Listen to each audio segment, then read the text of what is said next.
And the reason why I want to do this is because I've said it a number of times. I would not want to see any of my brothers, my sisters in the Lord go through the pain and the suffering that is associated with divorce. Now, he does what? Not from tradition or assumption, but from agreement. You need to agree what role and responsibility each one of you will take. Now, these things, I didn't do them. I assumed. Okay? I assumed.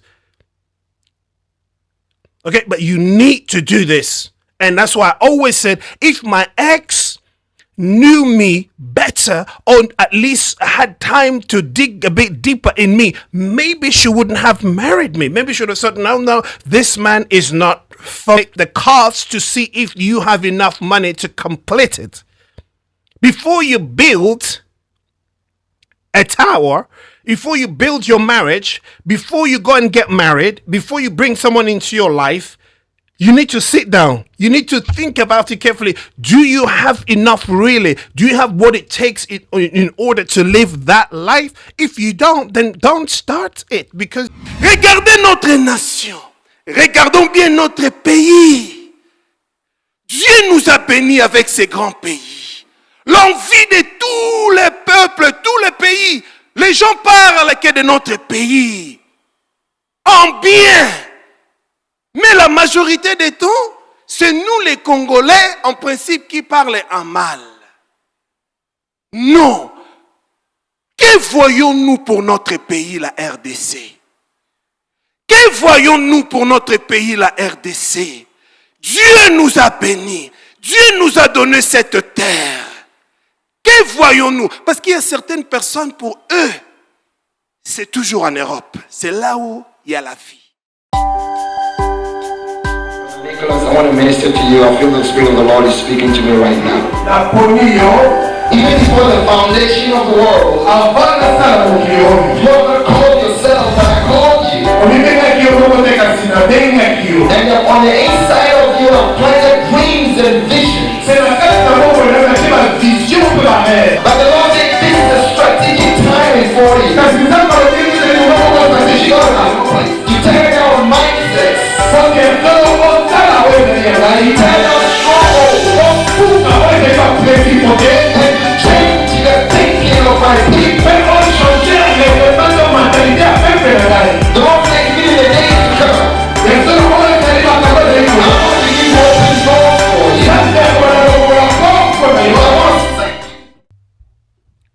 hello and welcome to my channel. I will continue talking about divorce. Please, if you haven't watched the previous videos, please do go and watch so you can understand the starting point and where we're at the moment. You would at least understand the context, and so you can understand my perspective on this. The only reason why I want to do this is because I've said it a number of times. I would not want to see any of my brothers, my sisters in the Lord go through the pain and the suffering that is associated with divorce. Now, you would not understand, and I don't want you to understand it either. There is quite a lot of I tell you, it's a lot. I wouldn't want to wish it on anybody. This is the reason why I'm putting these videos together to help you, the one who's not yet married, so you can know how to prepare yourself for marriage. I'm preparing this, or I'm doing this for you who is already married and you struggling, yet you don't understand why you are struggling. While it is yet time, maybe you can save your marriage. And I'm writing this to somebody who's already been through his divorce at the moment, and yet they don't know what to do with their life because they are a shamble and they are depressed and they are going through difficult time. Maybe this will actually help you, and you can share your wisdom with me as well. This is the reason why I'm doing this, so I invite you to watch the previous videos and give me your comments as well. this topic is really, really important for us to delve into it, talk about it, discuss these things, because we as Christians, and I look at this from a Christian perspective.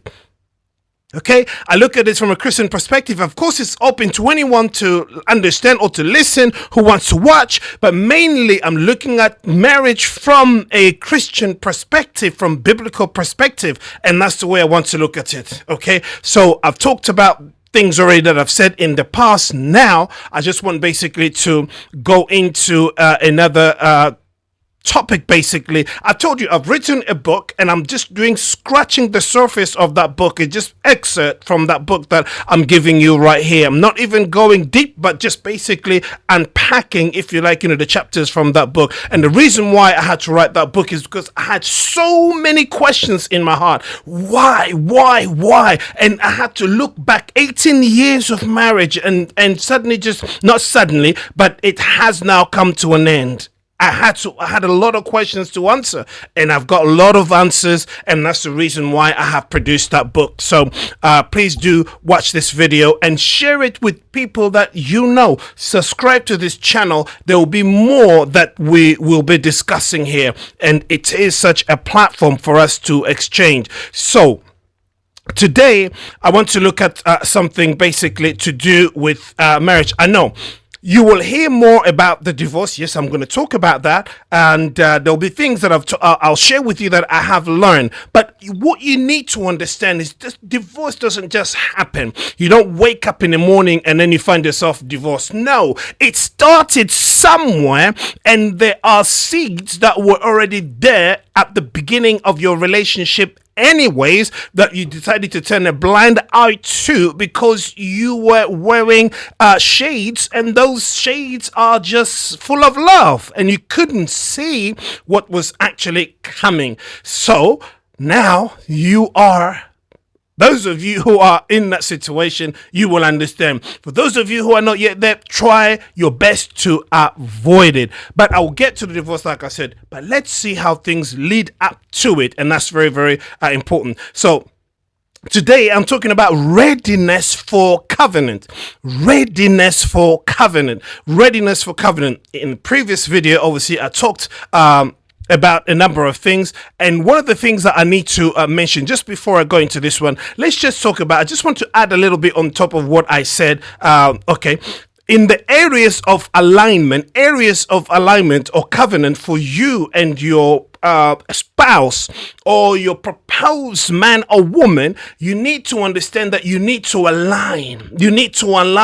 And it might seem like trivial today, but if you don't align in some critical areas of your life, then you will pay a heavy price as you go down this journey. So the areas that you need to align with your spouse or fiance or who the person you want to enter into a long relationship includes: number one, faith and values. What you believe about God, what you believe about family, money, and calling. Vital, you need to know what your spouse believes about God. Please, I beg you, do not, if you are a serious Christian, if you are a serious believer, if you take your spiritual life really, if you give that much importance to it, then you need to know, you need to understand, you need to align with your spouse or future spouse. You need to understand what they believe about God. People today they say God, the name God, but what does that mean to them?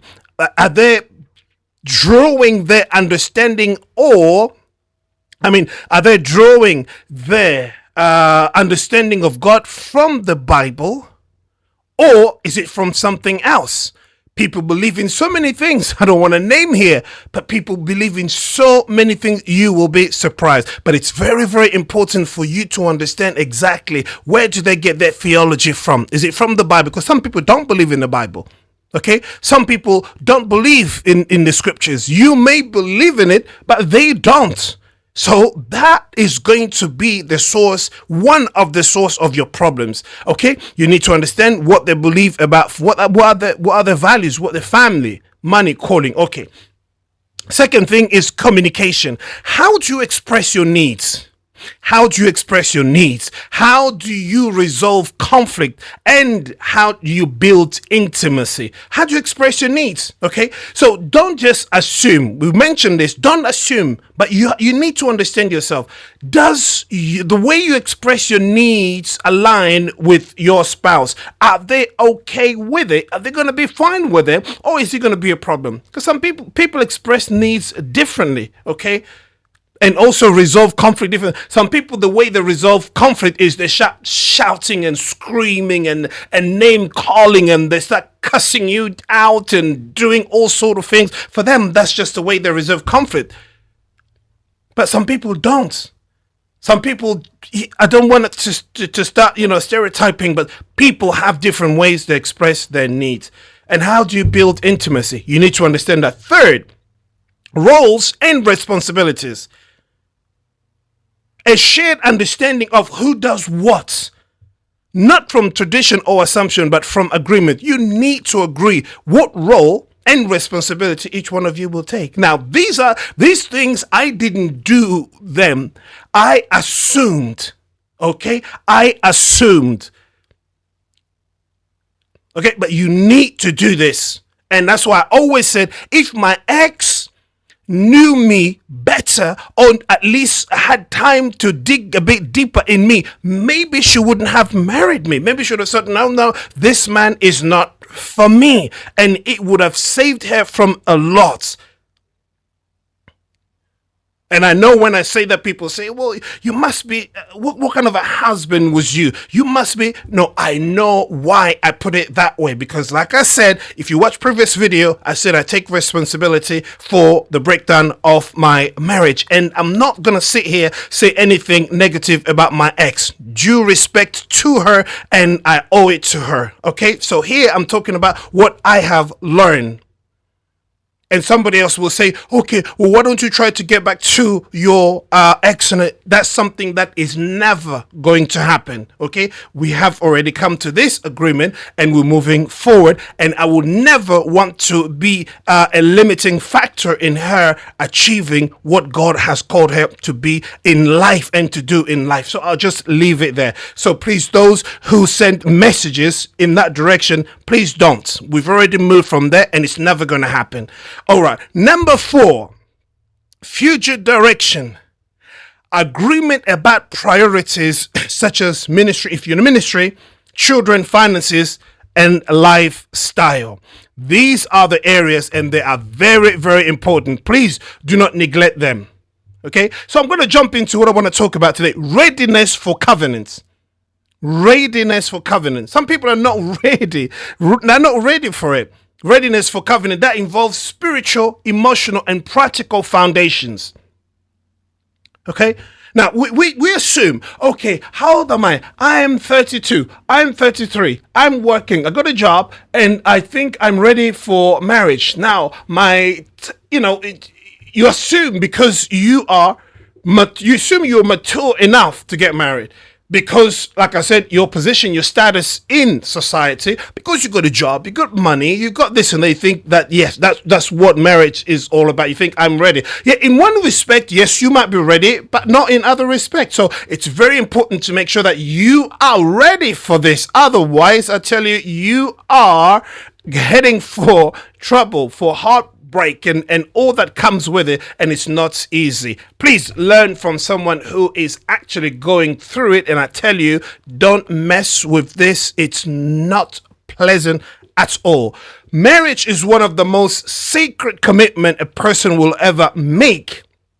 It is a covenant where two lives are joined into one, not simply by law, but before God himself. Because of its weight, Jesus' words in Luke 14:28 serve us as a sobering reminder.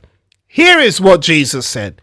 Not directly to do with marriage, but it's something that you need to bear in mind. He said, suppose one of you wants to build a tower.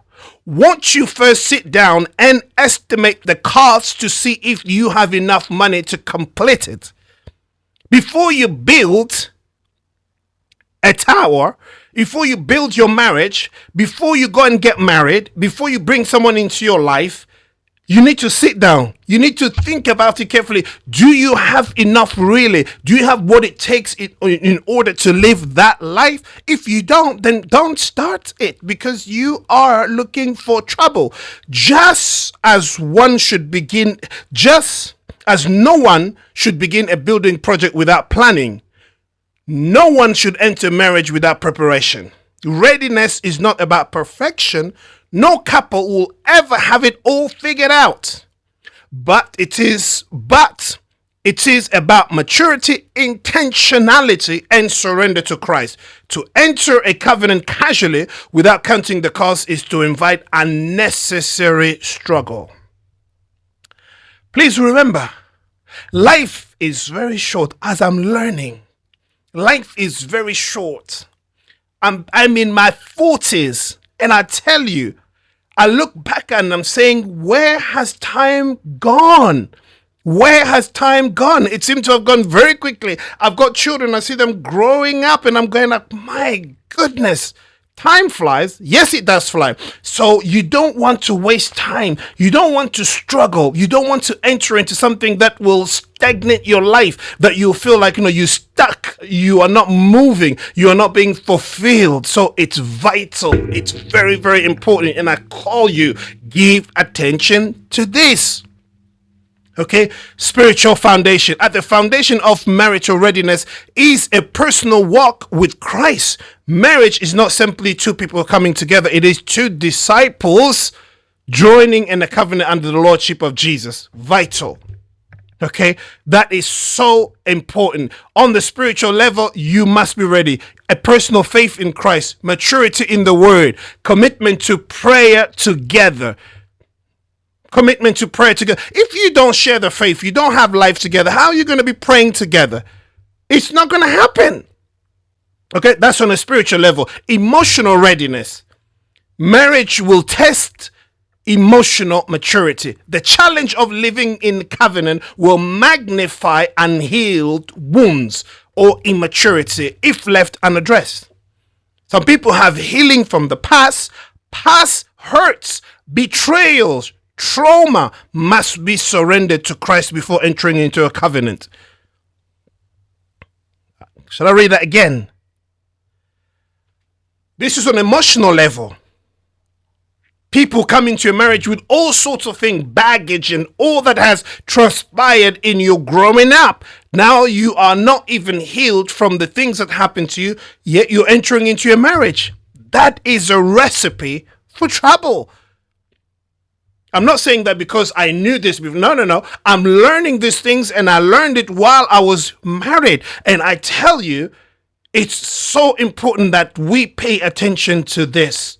People have past hurts, betrayals. They've been betrayed before. They have traumas. But all this must be surrendered to Christ before you enter into a covenant. Before you get married, surrender this, get the healing you need from God before you enter into a covenant and come to try to walk with someone in that journey called marriage. If you don't do that, there's a problem. Unhealed wounds often resurface in the closest relationship. The other thing is ability to forgive. Colossians 3:13 says, bear with each other and forgive one another. If any of you has a grievance against someone, forgive as the Lord forgave you. Forgiveness is not an option. It's not optional in marriage. It is essential for survival. Stability in conflict. Marriage will bring disagreements. The emotional ready person can face conflict without exploding in rage or retreating in silence. Okay, if you have that stability, you will know how to face situations. Look, I haven't got much time. I'm just, like I said, I'm really flying through this. Practical readiness. Spiritual and emotional maturity must be accompanied by practical wisdom. Covenant is lived out in the ordinary rhythm of daily lives. Financial responsibility, work ethic, life skills, and roles. These are very, very important. These are the things you need to pay attention to. I'm out of time. I must bring it to an end right here. I beg of you, if you haven't subscribed, please do subscribe. Share this with other people and do what you can so you can watch previous video if you haven't watched. I'll see you at the next one. Take care. God bless. Bye-bye.